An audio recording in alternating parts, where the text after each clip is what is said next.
official sports pod covering the New York sports scene and behind the scenes, including the Buffalo Bills, New York Jets, New York Mets, and everything else in New York sports worth your precious time. And now here's Joe Pastor and Glenn Ferretti.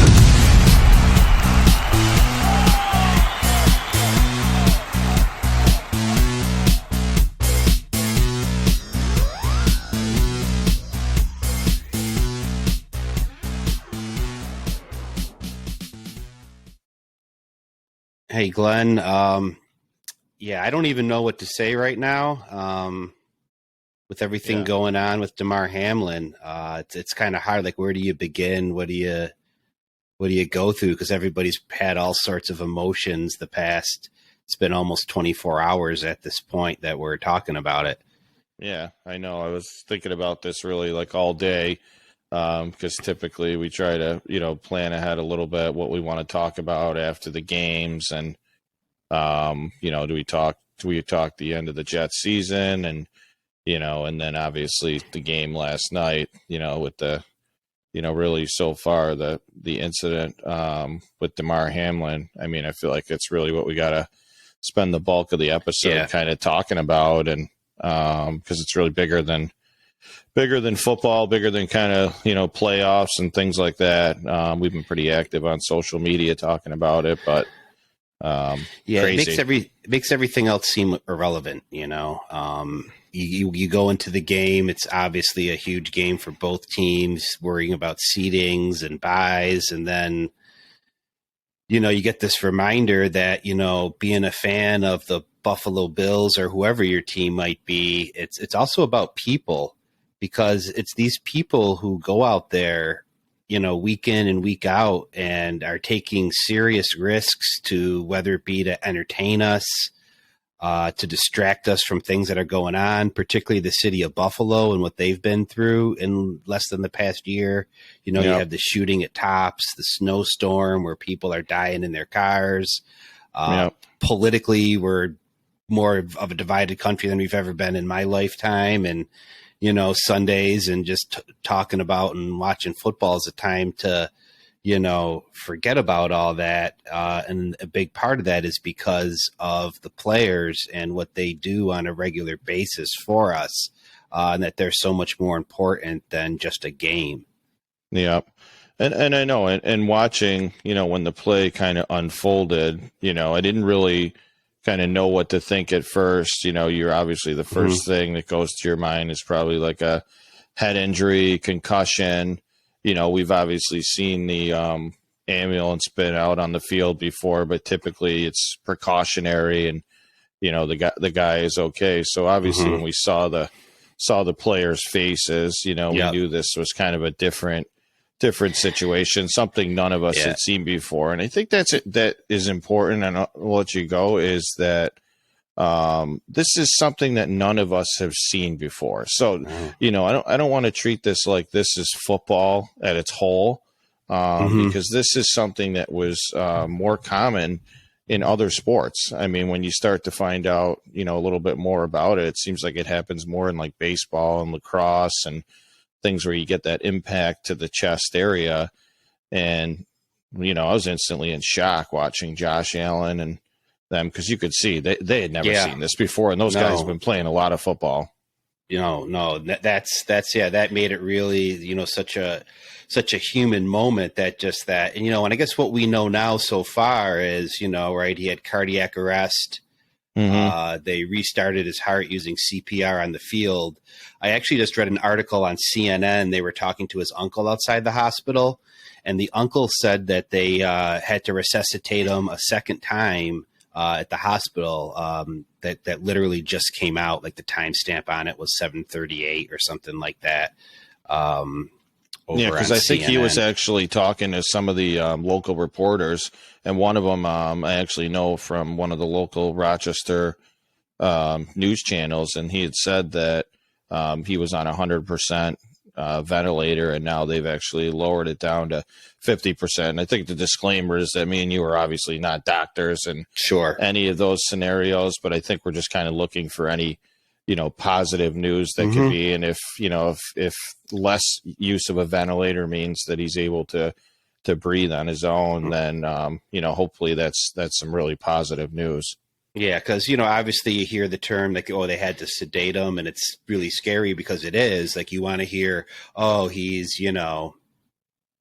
coherent or yeah, he's stable, he's in critical but stable condition. Yeah, you want to hear those words, but I guess the reason they are sedating him, what the doctors are saying, is that lets the rest of his body rest, so what needs to heal, can heal.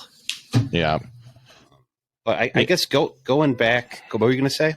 No, I would say, yeah, and honestly, I really kind of applaud the family members of being so kind of transparent through this like insanely difficult time. I think obviously they know, everybody really cares about either their son, their brother, nephew, whatever it is, providing people updates, because it really helps us kind of stay informed and not kind of jump to conclusions, because obviously we all want the best for him, but it's easy to start telling yourself stories when there's no information. So, I think it's really commendable that they're coming out and at least just providing an update every kind of few hours on him, because people do care. Yeah, absolutely. Because, they would have every right as a family to be like, this is a private matter, and keep it on the hush. So that is really great. The other really great thing that came out of it was the donations to his charity. Mm-hmm. When I was going through I was refreshing my Twitter last night, hoping to see, some good news about him medically. And then I saw at that point last night, it was like something like $900,000 could be raised. And now they're at like the 4 million. Yeah, I think they might be over mark. 5 now. Yeah. Every time there's an update on ESPN or something, it's another $1 million, mm-hmm. which is, pretty incredible. I mean, I think the most incredible part of that story was that, this guy started this charity prior to even having a dollar in the NFL. So sometimes, people look at, these NFL players and just assume that they have to find a charity and start working with certain organizations, mm-hmm. just because they're in the league and they're making millions of dollars and they need to give back. But, this guy started it prior to even getting into the NFL. So that's pretty commendable. I think his goal was like $2,500 or something crazy like that. Yes, it was. Yeah. Yeah. So that's when, you're truly just trying to grassroots mm-hmm. anything to help out. I think some kids for some toys in this scenario. Mm-hmm. Yeah. And the more that comes out about him is what a, great human he is. Cause, too often we hear about, the stories about the bad guys. But like something like Mike Tomlin has known him since he was like 12. Mm-hmm. And had a lot of complimentary things, to say, about Hamlin there. And also sticking with the Pittsburgh Steelers, the coverage last night, they did a great job. Starting, I want to get to Ryan Clark, the former Steeler, but Booger was never one of my favorites. Not that I disliked him personally. It was just like his style. I just mm-hmm. didn't really care for. Like, remember when he like drove around in the Booger Mobile and things like that. I just never liked it. But it was never like I didn't like him personally. There's someone else we can get to maybe a little later who I got a personal problem with. Mm-hmm. But after seeing just how that affects somebody, it's like you could never look at him the same way again. Like that really humanized him in a way for me, just him trying to talk about it. Because clearly you could tell he probably didn't want to, but it was like something he had to do. So I got a lot of respect for him. They really had no idea what was going to happen. Troy Aikman, Joe Buck, all these guys, like they're really trying to navigate through a situation that they've never been through. Obviously, they didn't even know if they're going to try to play the game, if the game was going to be called. I think it was, mm-hmm. Pretty obvious that most people wanted the game stopped, and we could figure that out later. But that meant that they had more time that they had to fill on air in a situation which they've never dealt with before. So, yeah, I think they did a great job. I mean, myself personally, I was really following more on Twitter and a little bit on the TV, just kind of waiting for updates to kind of happen with the game. But I mean, it instantly blew up where there was just a lot of people just really calling for the game to be canceled, and then mm-hmm. Just trying to find out anything they possibly can on Damar. So yeah, I I personally, the way they were talking about, they mentioned the game's going to start in 5 minutes. They got a 5-minute warm up period multiple times. Now the NFL is denying it, and I had told you last night, I'm like, there's no way you could tell by looking at the Bills and probably the Bengals too, if they were in any shape to play. And I'm like, I would have had no problem if McDermott was like, yeah, no, we're not playing, if they tried to force him to. Even with what's at stake, because like I said, that doesn't matter. And if anything, if that did happen, I probably would have had even more respect and been prouder to be a fan of the Buffalo Bills if they did that right thing and acknowledged the emotional state the players were in, and like, we're not going to do this. We don't care if it costs us a win or a loss or home field or what have you. But I'm a little skeptical of the NFL on this one. Yeah, I try to, not always look for somebody to be blamed in every scenario because it's difficult. Like a situation like this where, there's been players that go down all the time, and every time the game restarts within a certain, time period. So this one was obviously unprecedented. They can obviously say whether they were said to warm up. And even if they did, in my mind, it's like they really didn't know how to handle the situation. Yeah. So it's okay at the end of the day if like they got the decision right to cancel the game, but it took a little longer.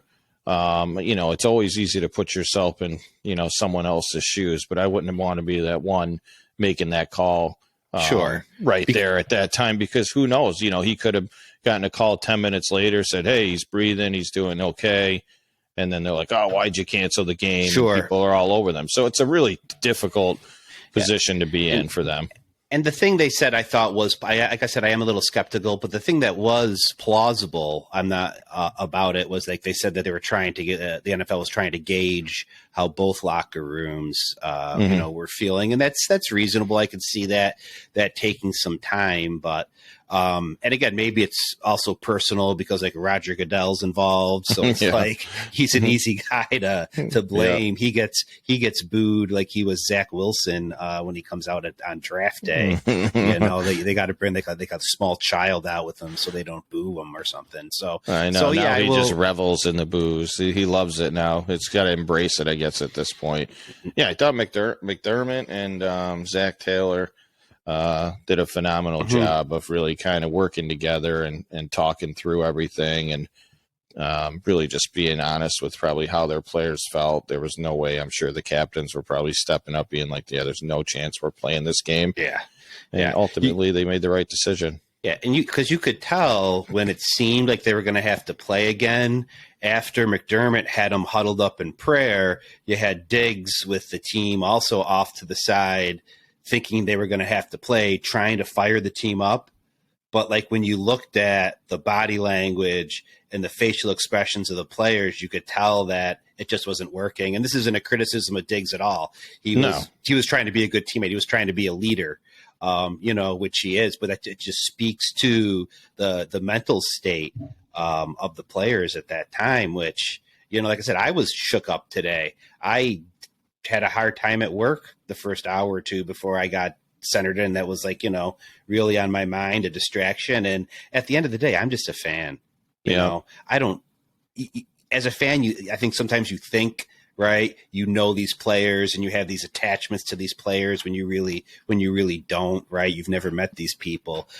So just to imagine what it would be like to be one of these guys where that is your brother, you don't know what's happened to him, to get back on that field at any time, whether it was last night or today, or the NFL certainly making the right decision to not make up the game this week. Right. So definitely in the end, they, like you said, they did get it right.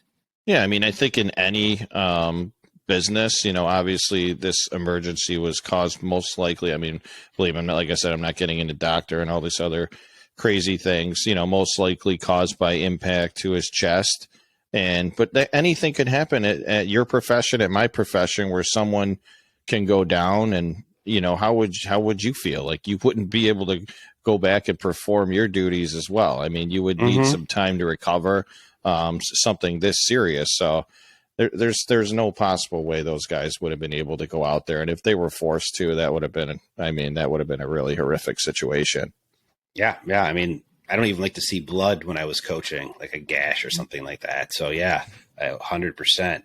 About emotional health, Ryan Clark, I thought really nailed that. He said, I mean, pretty much everything Ryan Clark that came out of his mouth, I was like, yeah, because of course he had been through some pretty traumatic stuff himself.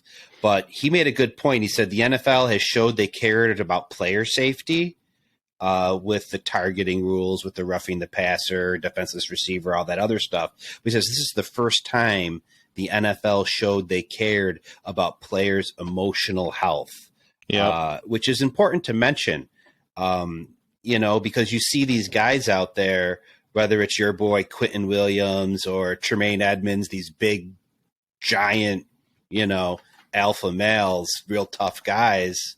At the end of the day, they're still human. They like just us. had Dawkins on their ESPN talking about that as well. It's like, we're not superheroes, we're not role models, we're not, superstars. Like, we're human beings. We went home, we cried, we're vulnerable, which I think really nailed it. The only thing I didn't like about Ryan Clark was today, because he actually put a tweet out today that, I 100% disagree with. I agreed with everything he said last night, because obviously he was through some pretty difficult times with the sickle cell and everything that he went through, and Tomlin had to make a decision to not play him. But he tweeted out that the next snap of a football will be one of the scariest snaps we've ever watched. And to me, I was just like, you know what? There's how many football games that have been played, how many snaps have been made, and this is unprecedented. Like, this has not happened before. Like, we understand that football is a violent game. There's injuries that can certainly happen, but like, I don't think we should be spreading fear into people's minds, whether it's kids, adults, whatever, that we have to worry about this happening now on every snap of the football. Like, this is more common in other sports than it is in football. So, like I said, I agreed with his personal story, but I really didn't agree with that take or the one by Bart Scott earlier, who was talking about the way T. Higgins lowered his helmet into Damar Hamlin. And it's like, dude, we have to just realize, you'll have to go back and watch it. And he wasn't implying that he like hurt him on purpose. Yeah. But just saying that, that he was trying to either get some extra yards or whatever, just by, lowering his helmet and kind of causing the impact. But we just have to realize, like, I think this, I actually Googled this, that this happened, or someone, a wide receiver for the Lions in like 1971 had died on the field. I don't have the exact particulars on it, but nothing like this has happened before. So we don't want to just start putting fear in everyone's mind. And that's a good point, because the other thing that was impressive to me was the precautions that they take to kind of maybe allay some of those fears that people have. Yeah. That look how fast they got to Damar Hamlin, between getting the ambulance out there in a matter of seconds. Every place NFL game is played, there's a designated hospital that's a trauma center, and there's a trauma team on call dedicated to that game, so that if something like this happens, there's going to be a team there ready and equipped to deal with it. And that's pretty forward thinking to have that. I swear we're both just like watching the TV and following Twitter, because I was just watching another thing with one of the lead cardiologist people, and they were talking about how the NFL has a dedicated person that's the lead in these scenarios. They meet with the refs an hour before each game. They go over like an emergency plan. They make sure everybody recognizes who's who. So they're prepared for this. They just hope to never have to use it. And most of these doctors probably have never implemented this procedure in their entire career. So. Yeah, there was another cardiologist. He said the best place to have a heart attack is in a hospital, obviously. He goes, the second best place is on an NFL field, because of the way that they're set up. So, yeah, I definitely don't want to live in fear. The tweet I had a problem with was Skip Bayless that a lot of other people went in. So I'm just going to pull that up here so we can just read that and make sure I get that correct. So Skip Bayless said, "No doubt the NFL is considering postponing the rest of this game, but how? This late in the season? A game of this magnitude is crucial to the regular season outcome. ... which suddenly seems so irrelevant." And that I love how you read tone in a text. That's like the last thing you want to do is read tone. But yeah, because you can't infer that. But yeah, I can't help it. But what I will say is, with tweets and things people say, everybody says stupid things. It's all about intent. yeah, And what I know about Skip Bayless is he says things habitually to try to shock people. yeah, and absolutely. to try to get attention. And that's what he was doing there. Yeah. So in my opinion, and again, I can't get into his mind, but in my opinion, he started out with that attention grabbing, insensitive type comment to spawn outrage, to get people to talk about it, to get people to retweet it, because he knows, what do people usually do? You don't read the whole tweet, right? You read the beginning, you're outraged, you go off, you want the guy canceled. Maybe people do read the whole tweet and they have poor reading comprehension and can't understand it. But then what he could do to save himself is he could fall back on that part of the line where he says, which suddenly seems irrelevant. Yeah. But he had done the job. He got his attention. He basically used, in my opinion, Damar Hamlin's injury as a shameless act of self-promotion. Yep. And that's unexcusable in my mind. It's like, it's diabolical, it's deplorable, it's a whole variety of things. It's almost outright evil. I don't know if I'll go that far, but it's like, what kind of a person? Because you could maybe criticize someone, because I heard people saying, well, why are we going to postpone the game? What about the standings? How are we going to reschedule it? And I disagree with that, but I understand where someone might think about those things. I get it. What I can't get is what Skip said. Yeah, no, I agree 100%. Negativity, creates clicks and it creates people responding. And, look at all the athletes and celebrities and everybody that, retweeted back at him. I mean, most of them were hateful messages towards him. But yeah, I think you hit it on the head. 100%. That's exactly what he was trying to do, was open the door up with some negativity and then try to save it at the end with, well, he's like, I said it was irrelevant. I was just kind of putting my thoughts out there. But anyone that obviously knows this guy, like, that's what he's that's what he's in the business for. Yeah, I heard Shannon Sharp didn't show up today. I don't know if that was because of the tweet. It is true. I saw that too. It's got to be because of the tweet, because Shannon's a class act. He gave one of the best, in my opinion, Hall of Fame speeches, because he's like, it's amazing I'm in the Hall of Fame because I'm not even the best football player in my family, giving the shout out to his brother Sterling, who was an incredible player, obviously, for the Packers all those years. So yeah, I think that was Shannon being like, you've gone too far, bro. Because for Skip Bayless, to quote P.T. Barnum, the founder of Barnum and Bailey Circus, is there's no such thing as bad publicity. Any publicity is good publicity, right? Which we're giving him right now. So but just, what are you gonna do? No, I agree. I agree. I agree 100%. That's something that guy lives for. So, yeah, I mean, with all the negativity, obviously there was an outpouring of support from kind of all the teams across the league. I think it was, something to really be commendable of, every team is kind of putting their own interests on the side right now. This could go on for, hopefully a long time. And obviously he gets healthy, but it's going to have an impact whether you're on the Bills, whether you're on the Bengals. Players in the NFL, they build a fraternity, and these guys all, played in college against each other. I heard one of his high school teammates drove down there. He's a member of the Colts right now to see him. So this is certainly, obviously we're hoping for the most positive impact, but who knows what's going to happen as the week goes on. And we kind of see what happens in the league. Yeah. But yeah, no doubt.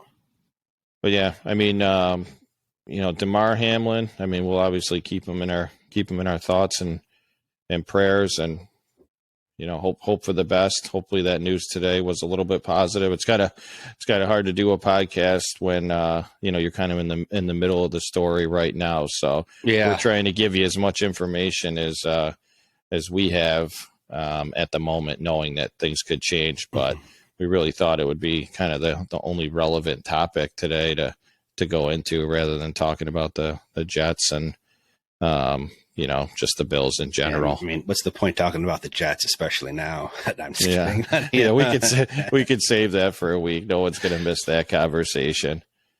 But yeah, no, certainly a class organization. I think with the Bills, they really get people rallying around cause. They really rally around other causes. So it's really nice to kind of see everyone rallying around this. This is certainly unprecedented. Yeah, which was interesting to sit here that that Dawkins said that they weren't role models, because, you see time and time again the great things that the Bills players do. Like, aside from the Damar Hamlin, there was a nice story about Diggs that made its way on social media that, to my understanding, it got out there because of the mother. There was a young boy whose father passed away. I guess Diggs found out about it at training camp. And then Diggs had a special pair of shoes made of a picture of the boy and his father, and he signed it, gave it to the kid at the game. And also Diggs went to the hospital to go see him. And again, the only reason you found out about that was through other people. He's not doing it to be like, oh, look at what a great human I am, I'm going to go draw this attention to myself. And I guess he had a hard time getting him in. I guess he Ubered there, right? Yeah, he Ubered there. The police weren't going to let him in. And he's like, come on, man, you got to let me in. This is my teammate. We just got to know. And there was an ESPN reporter there. And he's like, dude, you got to let this guy in. He's like one of the best wide receivers in the league. Yeah. And they eventually obviously did, let Diggs in there. So nice story there. Yeah. Yeah, no, definitely. I mean, yeah, this is, anyone that's either played football, has family that plays football, has friends that played football. This will definitely, it'll definitely scare you and make you think twice. But you also have to realize that this is, a very freak accident that, hasn't happened really in, I think 30 years or so within there. And hopefully, people realize that the game is still kind of worth, rooting for and being a part of, and continuing to kind of grow the game, because there's a lot of positives that come out of being on a football team and around those guys. And even if you're in, any level of football. Yeah. And just all the good things that people do and come out of it. Because it's like, you're in this moment where you don't know about this young man's future. So people are doing all these things, whether it's, prayer emojis on social media, making memes to pray for him or to donate to the charity. It's those things really do help you, get through the day and help people, deal with it. Yeah. I didn't sit on one meeting today where the meeting didn't start out with talking about Damar Hamlin, if there's any updates and anything. So, we're obviously in Rochester outside of Buffalo. So it's probably in every meeting and across the entire country, people trying to find out what's going on. I keep kind of check my phone just to make sure I don't miss anything that's currently happening. Well, that's the thing too, is this didn't just happen, not to disparage other teams, but like a Jaguars Texans game on 1 p.m. on a Sunday when there's all these other games on. This happened on not only a Monday night primetime game, but maybe the biggest game of the season, certainly for the AFC. So there was a lot of eyeballs on this game, and the NFL had to have known that as they were, making their decisions. Started first quarter of the game. Yeah. I'd like to think that it wouldn't have mattered how the NFL would have proceeded had it been two losing teams, fighting for draft position or something. Yeah, like you that. hope they would have made the same decision. But to your point, I think it was obviously seen across the country, east to west, the only game on, two of the best teams in the league. So everybody kind of was on it and following it the rest of the night. and probably, like I said, most of today. So, yeah. And another guy you met up too that, people might want to throw out a few prayers for would be T. Higgins. yeah. Obviously he did nothing wrong, and pretty much everybody I've heard from opinions, except whoever you said, was it Ed Reed? Bart Scott. Bart Scott. So I don't know if he was specifically blaming him, but he was just really talking about the play in detail, and just didn't seem necessary at all to break down the play. But it's like, what's going on in that guy's head today? Yep. Yeah, and I believe they had a relationship as well. I read that him and Hamlin had a relationship as well, from the past as well, whether it was like camps or other things that they're a part of. So, okay. Yeah. You got to pray for that guy just as much as Hamlin, because when you're the one that's on the other end of that, it's very difficult to deal with something like that. So just a real scary, scary day in football. Hopefully we did get some positive news today. And by the time we're kind of back on, we have some really positive news about Mr. Hamlin, but we'll kind of keep praying for him and, see if, wait for any updates on anything that happens. Yeah. All right. I don't know. I say we cut it tonight, and, we'll get back at it next week with week 18 and some playoff scenarios and things like that. But I think tonight should really just be kind of dedicated towards this young man, and hopefully he makes his way back. And like I said, we have some good news to report. I agree 100%. All right, buddy. Well, I'll talk to you later on. All right. See ya. All right. See ya. Thank you for listening to Rival Sports Pod. Please make sure to like and subscribe on YouTube or wherever you listen to your podcast. You can also email us at rivalsportspod@gmail.com with any topics, ideas, or questions.